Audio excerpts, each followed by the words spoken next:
दोस्तों, आज एक बार फिर हमारे साथ हैं श्री विशाल शिवहरे। और विशाल जी मध्य पूर्व में जो युद्ध हुआ, उस युद्ध के बारे में विशाल जी का विश्लेषण और उनकी भविष्यवाणियां एकदम सटीक उतरी हैं। आप सब लोगों को याद होगा कि विशाल जी ने कहा था कि जब अमेरिका अपना 250वां स्वतंत्रता दिवस मना लेगा, उसके बाद फिर से ये युद्ध शुरू हो सकता है और डोनाल्ड ट्रंप जरूर कोई ना कोई इस तरह की कार्रवाई करेंगे जिससे युद्ध की शुरुआत हो। उन्होंने ये भी कहा था कि ऐसी युद्ध 28 फरवरी के अंदाज में नहीं होगा, लेकिन निश्चित रूप से युद्ध शुरू होगा और ये भविष्यवाणी उनकी 100% खरी साबित हुई। विशाल जी, आपको बधाई हो, आपने पहले से भांप लिया था। ये बात किसी ने नहीं कही थी। हम दोनों मीडिया में हैं, मैं देखता रहता हूँ, मुझे भी ध्यान है किसने क्या कहा था। ये बात किसी ने नहीं कही थी कि जैसे ही 4 जुलाई का कार्यक्रम समाप्त होगा अमेरिका का, उसके बाद डोनाल्ड ट्रंप फिर से युद्ध करने के मूड में आ जाएंगे। लेकिन युद्ध तो चलिए ठीक है, युद्ध हो रहा है, दोनों तरफ से हमले हो रहे हैं। लेकिन अब उस शांति वार्ता का क्या होगा जो कि इन दोनों के बीच में पहले स्विट्जरलैंड में चली थी और उसके बाद फिर दूसरी जगह पर चली। विशाल जी। जी, नमस्कार अमित। अ, अ, मेरी बिल्कुल भी ऐसी कोई इस भविष्यवाणी को सही हो जाए ऐसी कोई इच्छा थी भी नहीं और अभी भी इच्छा नहीं है। और मैं चाहता हूँ कि भगवान मेरी बात को गलत सिद्ध कर दे और फिर से शांति हो जाए खाड़ी में और पूरे विश्व में। लेकिन दुनिया और सच्चाई है, इसका इग्नोर नहीं कर सकते। और अब आगे का मैं आपको कुछ बताने की कोशिश करता हूँ और पिछला बैकग्राउंड भी बताने की कोशिश करता हूँ 4-5 दिन में क्या क्या हुआ ईरान में। अबे जी, ईरान में पहले अपन जी समझते हैं कि अब मेरा अनुमान था कि 15 अगस्त के आसपास ये शांति वार्ता 60 डेज तक की जो उसमें टाइम लिमिट है तब तक चलेगी। लेकिन डोनाल्ड ट्रंप साहब को इंतजार नहीं हुआ कुछ और वो जल्दी उतावले हो गए और उन्होंने फिर से एक बार गलती कर दी। अब मैं आपको इसका लोगों को, दर्शकों को बताने की कोशिश करता हूँ आखिर क्यों उन्होंने किया होगा। अबे जी, अमेरिका और डोनाल्ड ट्रंप साहब अपने देश की जनता को 250वीं वर्षगांठ पे बहुत बड़ा तोहफा देना चाहते थे। वो उनको फील गुड फैक्टर का एक एहसास कराना चाहते थे, जिसको मागा वो बार बार नाम बोलते थे, मेक अमेरिका ग्रेट अगेन, कि मैंने अमेरिका को फिर से ग्रेट कर दिया। उन्होंने 4 जुलाई को जो अमेरिका का स्वतंत्रता दिवस था 250वां, बहुत सारे प्रोग्राम लाइनअप कर रखे थे एक महीने तक जी। और 4 जुलाई और 3 जुलाई को तो पूरे देश में बहुत सारे प्रोग्राम्स थे। अबे जी, किन्हीं परिस्थितियों बस ईश्वर की ऐसी नेचर की कृपा रही, इतनी गर्मी थी अमेरिका में, इतनी गर्मी थी पूरी अमेरिका में कि सारे 99% प्रोग्राम कैंसिल हुए और खासकर वो मेन प्रोग्राम जो वॉशिंगटन डीसी में थे, मेन परेड, वो सब कैंसिल करना पड़ी। और 3 तारीख की रात को इतनी बुरी तरह आंधी आई कई शहरों में कि पानी और आंधी और टॉर्रेंशियल रेन के सब कुछ प्रोग्राम धरा का धरा रह गया और बाकी बचे कुछ प्रोग्राम भी वो कैंसिल हो गए। अबे जी, फिर उनको लगा कि ये तोहफा तो मैं अमेरिका की जनता को दे नहीं पाया, अपना स्विमिंग पूल भी नहीं दे पाया। और उनका और भी उन्होंने ग्रैंड बॉल रूम का था, वो भी फेल हो गया प्रोजेक्ट। तो वो सब चीजों को फेल देखते हुए उनको प्राइस राइज भी बहुत हो रही थी, बहुत सारी चीजें थी, तो उनको लगा कि शायद मैं जनता को अब वॉर की तोहफा दे देता हूँ, ईरान को हमने जीत लिया है। तो शायद इस उम्मीद में उन्होंने फिर से अटैक किया, लेकिन वो इतना ही बचकाना हरकत है या अटैक है या बिना सोची समझी रणनीति के तहत किया गया कि अमेरिका को फिर से उसमें काफी लॉस हुआ। अब मैं अमेरिका के द्वारा किए गए अटैक और उन पे लॉस पे आता हूँ। जी जी। सेम पुरानी टैक्टिक्स के ओमान की खाड़ी के थ्रू पतली रास्ते से जहाजों को निकाल देना और फिर ईरान ये सोचना कि ईरान की सारी जनता और सारी आईआरजीसी खमेनी साहब के उसमें बिजी होगी और हम निकाल लेंगे जहाजों को पीछे से। जबकि ईरान ने बहुत ही स्पष्ट रूप से बोल रखा है कि आप जहाजों को 60 दिनों तक बिना किसी टैरिफ के, बिना किसी आर्टिकल 3 के अंतर्गत है ये उसके, कि 60 डेज तक बिना किसी चार्ज के जहाज पास होंगे उससे और ईरान की निगरानी में होंगे और वो चल रहे हैं, उनको कोई दिक्कत भी नहीं है। बट ट्रंप साहब है अन्य, और उसके अलावा अगर ट्रंप साहब को कुछ करना भी था तो कम अपने खुद के साइन किया जो उन्होंने वर्साइल में किया था साइन, जहां पे अचानक फ्रेंच प्रेसिडेंट मैक्रोन को भी सरप्राइज कर दिया उन्होंने वो जी, डिनर जी। पे बुलाया था और उन्होंने साइन करके अपने खुद के साइन किए वो डॉक्यूमेंट की तो इज्जत करते वो। तो हुँ, 60 दिन का टाइम देते, डिप्लोमेसी को टाइम देते, जो काम कर रही थी उन पे उनके उपराष्ट्रपति काम कर रहे हैं उस पर, जेडी जी, जी। वेंस साहब, जी, बहुत जी, बड़ी बिल्कुल ठीक पर्सनैलिटी कहा है आपने। वो। हुँ, उसको टाइम देते, उन्होंने किसी को टाइम नहीं दिया और फिर से अटैक चालू कर दिया। जी। अबे जी, ईरान ने उस अटैक के बाद अमेरिका के यूएसएस अब्राहम पे अटैक किए। हुँ, 111 मिसाइल दागी हैं। हुँ, जहाज को तो डायरेक्ट नुकसान की खबर नहीं है, लेकिन हाँ, कम से कम 111 मिसाइल दागी है। हुँ, तो डोनाल्ड ट्रम्प साहब का ये कहना कि हमने उनकी सारी मिसाइल कैपेबिलिटी खत्म कर दी है, उसके बाद 111 मिसाइल दागना, हुँ, और वो भी प्रोसेशन के टाइम में, बड़ी बात है। हुँ, अबे जी, 3 दिन से लड़ाई चल रही है। 140 अटैक किए हैं अमेरिका ने। करीब करीब 22-23 लोगों के मरने की खबर है ईरान में। बहुत ज्यादा नुकसान हुआ है, किसी तरह का कोई फायदा नहीं है। पता नहीं क्या, क्यों बार बार, और अमेरिका और ईरान लगातार उन पर अटैक कर रहा है, हुँ, सारे बेसिस पे, कुवैत, जॉर्डन, यूएई पे होने वाले हैं। अ, ओमान पे उन्होंने अटैक किए, कतर पे अटैक किए उन्होंने इस बार। ओमान पे एक बहुत बड़े पोर्ट पे अटैक किए हैं ईरान ने, जहां से अमेरिका के सारे जो टैंक्स थे और जो रक्षा इक्विपमेंट थे वो फ्यूल हो रहे थे, उस पर हुँ, अटैक किया उन्होंने ओमान पे। तो काफी बड़ा अटैक किया, और यूएई पे भी अटैक नहीं हुआ, बट लेकिन वो एक आध दिन में वो भी संभव है। और ये चलने वाला है, ये रुकने वाला सिलसिला नहीं है, ये जी, लंबे समय चलेगा। हाँ, हुँ। अगर नहीं तो ईरान फिर ने इससे पिछले इससे इससे क्या हासिल कर ये तो ठीक है, एक चूँकि उनकी सारी नीतियाँ विफल हो रही हैं, वो महँगाई को नहीं रोक पा रहे हैं, अमेरिकी अर्थव्यवस्था को जो स्थिरता उनके समय में मिलनी चाहिए थी, वो स्थिरता नहीं प्राप्त हुई है। अमेरिका का यौम आज़ादी मनाने का उनकी जो पूरी डिज़ाइन थी, वो कुछ उनकी वजह से फ़ेल हुई, कुछ कुदरत ने फ़ेल कर दी। ऐसी स्थिति में उन्होंने सोचा कि हम युद्ध करके एक फिर से डायवर्जन बनाने की कोशिश करेंगे, फिर से एक झांसा देंगे अमेरिका की जनता को। लेकिन ये झांसा तो बहुत महँगा साबित होने वाला है। ये केवल नैरेटिव बिल्डिंग वाला झांसा नहीं है। ये तो बड़े पैमाने पर वो अमेरिका की संपत्ति बर्न कर रहे हैं। एक ऐसे देश की अर्थव्यवस्था को आग लगा रहे हैं जो पहले से ही जूझ रही है अपनी पुराना वैभव प्राप्त करने के लिए। तो ऐसा वो अबे क्यों कर जी, रहे हैं? इससे क्या हासिल होगा और कब तक खींच सकते हैं इसको वो? अबे जी, मैं आपको एक का थोड़ा सा आपको डोनाल्ड ट्रम्प साहब के खुद की हरकतों के एनालिसिस पे मैं आपको ले चलता हूँ। हुँ, देखिए, उन्होंने फ्रांस के वर्साइल में जल्दबाजी में वो डॉक्यूमेंट साइन कर दिया। हुँ, जो डॉक्यूमेंट स्विट्जरलैंड में साइन होने वाला था, वो उन्होंने हुँ, खुद ही साइन कर दिया, बोले मैं ही कर देता हूँ। हुँ, फिर उन्होंने ट्वीट करा उसके बाद, हुँ, फिर उन्होंने अटैक कर दिया। अबे जी, मुझे ऐसा लगता है डोनाल्ड ट्रम्प साहब हेडलाइन टू हेडलाइन जीना चाहते हैं। हुँ, उनका जो प्लान है, वो हर तरह की वर्ल्ड हेडलाइन को अपने उसमें कैप्चर करके अपनी ऑडियंस को वो एल्गोरिदम परसने का प्लान होता है। हुँ, उसका रियलिटी, सच्चाई और इन सबसे कोई और आप एक बात बताइए, आप खुद नेता हैं देश के, आपने इतना बड़ा वो उठाया, हुँ, कदम उठाया, आपने 60 दिन की पीस प्रोसेस को साइन किया। आप हुँ, 60 दिन तो उस पे स्टिक रहते, कोई दूसरे लोग उसको वायलेट करते, आप फिर उनको रोकते तो समझ में आता। अच्छा, दूसरा भाई जी, एक और बात है, हुँ, उस पीस प्रोसेस को साइन करने की जल्दबाजी में डोनाल्ड ट्रम्प साहब बहुत कुछ ईरान को दे चुके थे। हुँ, शायद वो बात उनको बहुत अखर रही थी हुँ, कि मैं ईरान को बहुत कुछ दे चुका हूं, और वो अपने खुद ही बोल चुके हैं कि जो पीस प्रोसेस होगी वो ओबामा की जेसीपीओए से ज्यादा बेटर होगी। हुँ, तो मुझे लगता है शायद वो डर डोनाल्ड ट्रम्प साहब को बार बार खा रहा था। अच्छा, इमीडिएटली पैसे रिलीज करने की बात थी, $24 बिलियन, जिसमें से आधे अभी रिलीज करने थे, आधे बाद में। क्योंकि वो पैसे तो सऊदी अरेबिया ने कमिट कर दिए हैं हुँ, कि हम गारंटी लेते हैं वो पैसे रिलीज होंगे, और वो हो भी गए। हुँ, वो कतर की बैंकों में सऊदी अरेबिया के, जो साउथ कोरिया के पैसे थे ईरान हुँ, के, वो रिलीज हो भी गए, $12 बिलियन। हुँ, अब जी, मुझे लगता है डोनाल्ड ट्रम्प साहब अपने कमिटमेंट को पूरी करने की बात जब आती है तो वो पीछे हट जाते हुँ, हैं। वो जैसे वो उनका एक पैटर्न है कि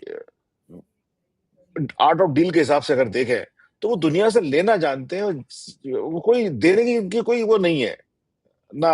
प्रवृत्ति है, ना वो चाहते हैं, ना कुछ इंटेंट है उनका। वो छीनना जानते हैं दुनिया से। और वो अमेरिका, और अनफॉर्चुनेट पार्ट ये है अभय जी, अमेरिका की राष्ट्रपति होने के नाते वो अमेरिका के सबसे पावरफुल आर्मी के चीफ है वर्ल्ड की, दुनिया की, और वो उसका नाजायज फायदा उठा रहे हैं हर चीज में, हर जगह, आर्म ट्विस्टिंग करने से लेके गलत एग्रीमेंट से। भारत में देखिए ना, भारत पे वो ट्रेड डील को साइन करने के लिए किस तरह तरह के प्रपंच और प्रेशर अपना रहे हैं, और वो किस तरह के प्रलोभन दे रहे हैं, जो कि मतलब बियॉन्ड इमेजिनेशन है। आप उसको सोच सोच के अगर आप देखें भारत और अमेरिका के रिलेशनशिप पिछले 3 महीने के, या इसके अडानी का केस गए, एक जो नया केस था वो निज्जर वाले केस में, उसकी पूरी इन्वेस्टिगेशन चेंज। ये सब प्रलोभन, ये सब दबाव भारत पे इसलिए डाले जा रहे हैं कि आप डील साइन कर दीजिए जिसमें हम भारत को कुछ नहीं देंगे। वो बहुत ही अलग तरह के लीडर हैं। वो केवल दुनिया से छीनना जानते हैं, देना कुछ नहीं जानते। जबकि दुनिया की राजनीति देने से चलती है। एक बहुत ही रिस्पेक्टफुल चीज, वो किसी राष्ट्रपति या प्रधानमंत्री को इज्जत भी नहीं देना चाहते, वो सरासर मुंह पे बेइज्जती कर देते हैं। जबकि एक ग्रेस और एक रिस्पेक्ट तो म्यूचुअल दो राष्ट्रपतियों के बीच में या दो लीडरों के बीच में होती है। वो उसको भी नहीं छोड़ते मौका, और उसको भी छीन लेना चाहते हैं सबसे। तो बड़े ही वो, मुझे लगता है मानसिक रूप से कुछ अजीब तरह की स्थिति है उनकी, जिसको व्याख्यान कर पाना, उसका एनालिसिस कर पाना, उसको फैदम कर पाना, अपने आप में ये एक अजीब स्थिति है वो। नहीं, लेकिन आप किसी भी युद्ध को अनंत काल तक नहीं चलाए रख सकते। जो होर्मुज, ठीक है, होर्मुज से जो तेल और गैस निकलती है वो अमेरिका की नहीं होती है, अमेरिका को उसकी जरूरत नहीं है। अमेरिका के पास अपनी तेल और गैस है। इस वक्त अमेरिका दुनिया में सबसे ज्यादा तेल और गैस एक्सपोर्ट करने, निर्यात करने वाला देश बन गया है।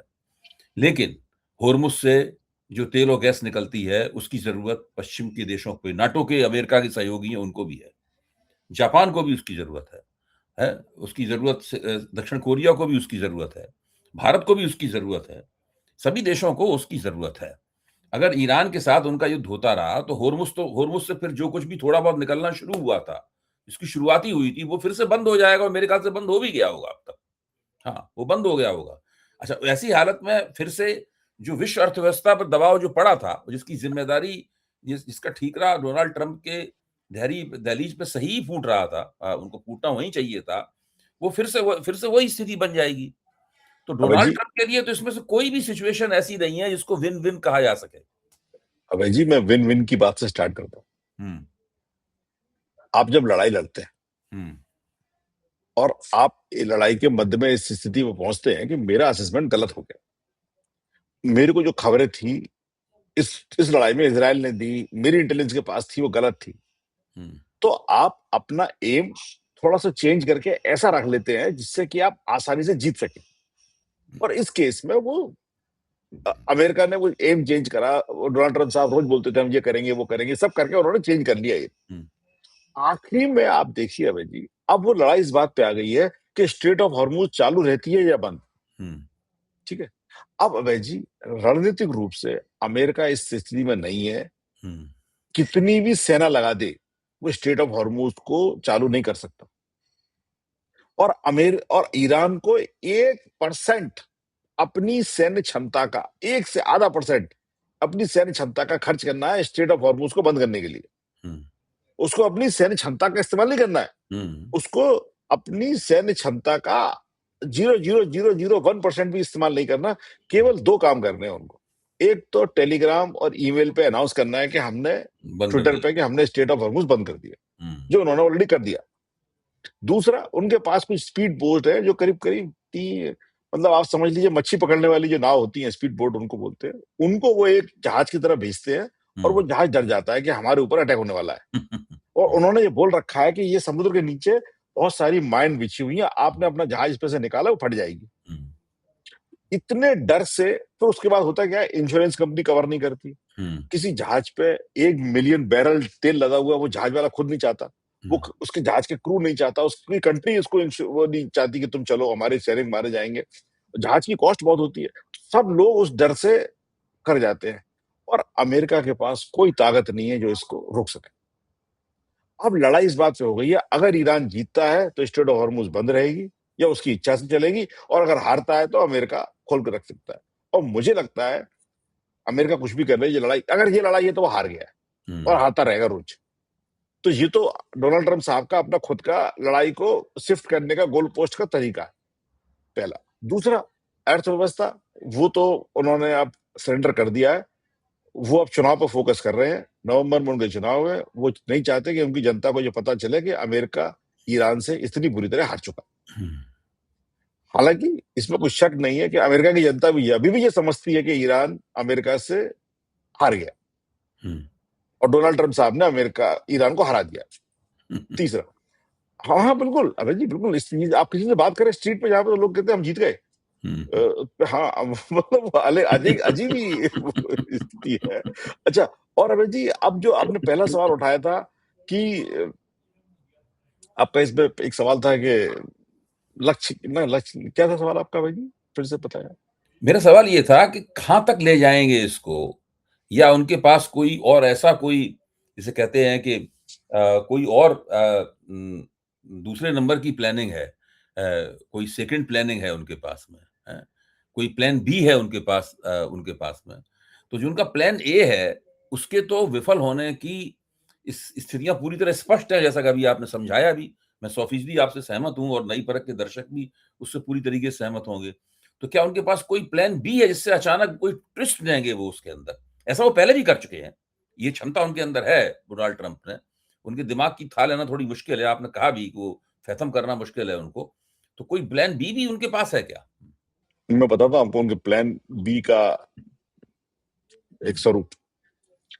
डोनाल्ड ट्रंप साहब ने बोला कि इजराइल ने उनको खबर की है, नेतन्याहू बीबी ने उनको फोन करके बताया है कि उनकी जान पे खतरा है। अच्छा, अब अपन इस पूरे खतरे के को समझते हैं।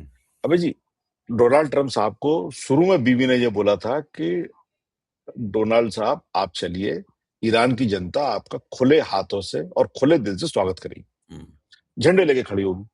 तो डोनाल्ड ट्रंप साहब ने बहुत कोशिश करी और ईरान की जनता ने ऐसा कोई भी स्वागत नहीं किया उनका। और बिल्कुल ही उल्टा हुआ, जब खामेनी साहब का प्रोसेसर निकल रहा था, तो वहां पे अमेरिका के खिलाफ और डोनाल्ड ट्रंप साहब के मरने तक के नारे लगे। तो शायद उस बात से डोनाल्ड ट्रंप साहब बहुत डर गए। उनको लगा कि जनता, ईरान की जनता मुझे वाकई में मारना चाहती है। और वो वो टीवी मेरे पे ख्याल देख, से वो हमदर्दी जीतने का भी एक हथकंडा हो सकता है, क्योंकि ये तो नहीं देखिए, मैं, डाउन डाउन डाउन डाउन अपने जो जिससे आपके युद्ध हो रहा है उसके बारे में कहना, ये तो बहुत पुरानी, मतलब स्थापित परंपरा है जी। अभय जी, मैं वही आपको बताना चाह रहा हूं कि डोनाल्ड ट्रंप साहब का पब्लिकली ये बोलना कि इजराइल ने उन्हें बताया है कि उनकी जान को खतरा है और ईरानी उनको मार सकते हैं। अब इसके तीन चार पहलू हैं अभय जी, और रणनीतिक रूप से तीन चार पहलू समझना जरूरी। देखिए, सबसे पहली बात तो इजराइल से ही ये खबर क्यों आई? क्या अमेरिका के पास ऐसी इंटेलिजेंस नहीं है? पहला। दूसरा, खबर आई, राष्ट्रपति के पास एक मैंडेटरी ब्रीफिंग होती है जो दुनिया की खबरों का, इंटेलिजेंस का उनको दिया जाता है, हर हेड ऑफ द स्टेट को दिया जाता है। अमेरिका के हेड ऑफ द स्टेट को दिया गया और अमेरिका के हेड ऑफ द स्टेट ने पब्लिकली उसको बताया। तीसरा, वेज ये इजराइल के हाथ में बहुत बड़ा हथकंडा उन्होंने दे दिया, जहां की इजराइल अगर कुछ शरारत करता है, किसी तरह की गलत तरह की शरारत करता है अमेरिका के राष्ट्रपति पे, जो शायद उनके दिमाग में थी डोनाल्ड ट्रंप साहब के, और उसका ब्लेम सारा का सारा वो ईरान पे फोड़ सकता है। उससे बड़ी गहरी बात है भाई, अभी डोनाल्ड ट्रंप साहब टर्की में थे और वहां पे वो अपना नया गिफ्ट किया हुआ प्लेन लेके चले गए। उनको इस बात का डर लगा कि ईरान के पास तो वो कैपेबिलिटी नहीं है, लेकिन ईरान के पास तो वो कैपेबिलिटी नहीं है, इसराइल के पास तो वो कैपेबिलिटीज है। और वो उसी डर से शायद वो अपने नए प्लेन जो कतर ने उनको गिफ्ट किया था, जिसको वो एयरफोर्स वन बना के समझ रहे थे और घूम रहे थे, उससे न जाते हुए पुराने प्लेन से वापस लौट के गए अमेरिका। ये उसी सिक्योरिटी थ्रेट का शायद परिणाम था। अबे जी, डोनाल्ड ट्रंप साहब एक बहुत ही अलग जोन में चले गए हैं। वो अपनी अमेरिका की जनता से चुनाव में जीतने का सपोर्ट हर तरह से हासिल करना चाहते हैं। अमेरिका की जनता उनके सब ड्रामों को समझती है, काफी हद तक समझ चुकी है। निर्णय नवंबर में आएगा, लेकिन तब तक उनके सारे ये झेलने पड़ेंगे। तो इसका तो मतलब ये हुआ कि जब आप ये कह रहे हैं कि अभी भी कुछ लोग अमेरिका में लोग कह रहे हैं कि डोनाल्ड ट्रंप ने ईरान को हरा दिया है, तो ये शायद उनका मागा बेस होगा जिसके बारे में आप कह रहे हैं।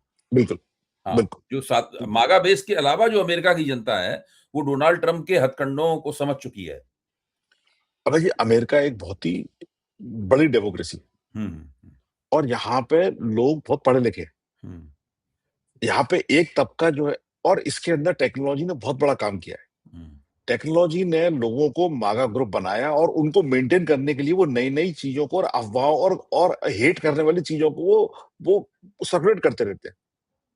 एट द सेम टाइम वो अमेरिका की जनता काफ़ी समझदार भी है। एक एक पोर्शन उसका काफ़ी समझदार भी है हुँ, और वो सब बातों को जानता है। हुँ, और तीसरा जो मिडल क्लास अमेरिका की जनता है अभय जी, वो जॉब लॉस, इन्फ्लेशन और अनसर्टेनिटी और वॉर में अमेरिका की हार, इन तीनों को लेके बहुत गुस्सा है। अच्छा, डोनाल्ड ट्रम्प साहब ने एक इंटेलिजेंट काम किया। उन्होंने कोई अभी तक आ आर्मी ऑन द लैंड नहीं भेजी। फुट सोल्जर्स अभी तक ग्राउंड ट्रूप्स नहीं गए हैं ईरान में। अगर जब वो जाएँगे, तब अमेरिका पे असली प्रेशर आना चालू होगा, जब बॉडी काउंट्स वगैरह-वगैरह आएँगे और वो बताए जाएँगे। हुँ, इसके ही चलते हुए 2 दिन पहले इज़राइल ने एक अपना tactical ship straight of Hormuz में भेजा, जिसको ईरान ने अटैक किया और जहाँ से ये सब पूरा झगड़ा फिर से चालू हुआ। ईरान भी इन सब बातों को समझ रहा है। ईरान भी नहीं चाहता कि किसी तरह का एस्केलेशन हो। ईरान वाक़ई में शांति चाहता है और वो उन्होंने अपने सब लोगों को भेजा भी है। आरागची साहब ओमान में हैं बात करने के लिए, कैसे भी करके बात चालू हो जाए। तो शांति के प्रस्ताव ईरान की तरफ से हैं, लेकिन मुझे ऐसा लगता है ये अभी 1 महीने लड़ाई ऐसी चलने वाली है और उसके अब हमें बाद ये एक सब बात को और हमें हमें इसके ऊपर विश्लेषण करना चाहिए। अ अ, देखिए, डोनाल्ड ट्रंप ने ये घोषणा कि हम एमओयू पे साइन नहीं करेंगे, दस्तखत नहीं करेंगे और ईरान एक आतंकवादी देश है वगैरह-वगैरह ये सब जो कहा, उन्होंने कहाँ कहा? ये उन्होंने नाटो के प्रोग्राम में कहा। अपने नाटो के एलाइज़ के सामने ये कहा।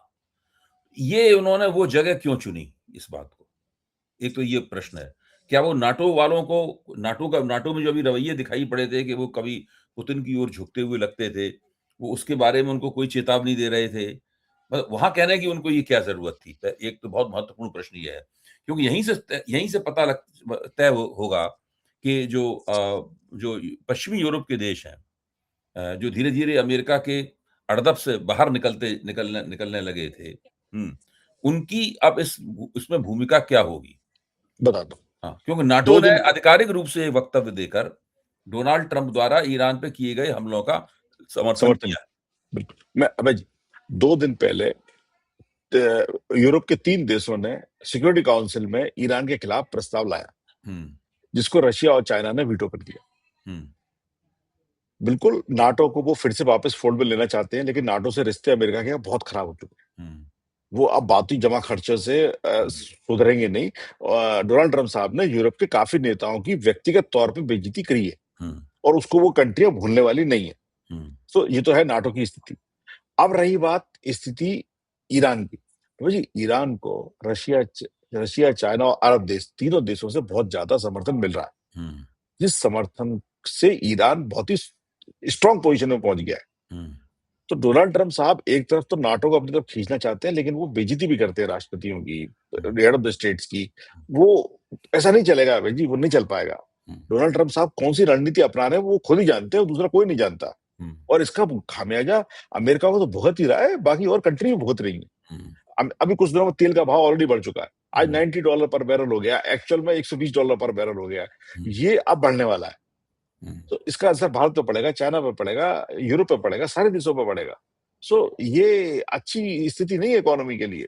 जो काफ़ी प्रेडिक्शन आ रहे थे कि सितंबर तक वर्ल्ड मार्केट टूट सकता है, वो मुझे लगता है हकीकत की तरफ बढ़ रहे हैं वो। हुँ। बिल्कुल। नहीं, नहीं, आप ठीक कह रहे हैं और मुझे तो ये भी लगता है कि वो शायद डोनाल्ड ट्रंप नाटो के कार्यक्रम में उन्होंने ये जो वक्तव्य दिया, उसके ज़रिए वो नाटो के देशों को चेतावनी भी दे रहे थे कि वो ये ख्वाब देखना बंद कर दें कि उनका काम रूस और पुतिन से चल जाएगा।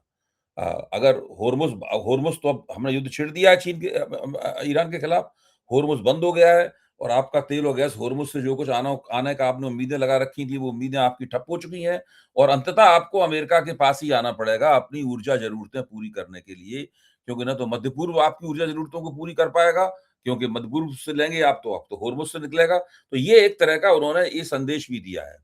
लेकिन फिर भी मैं ये मानता हूँ, आपने कहा भी कि लड़ाई 1 महीने चल सकती है।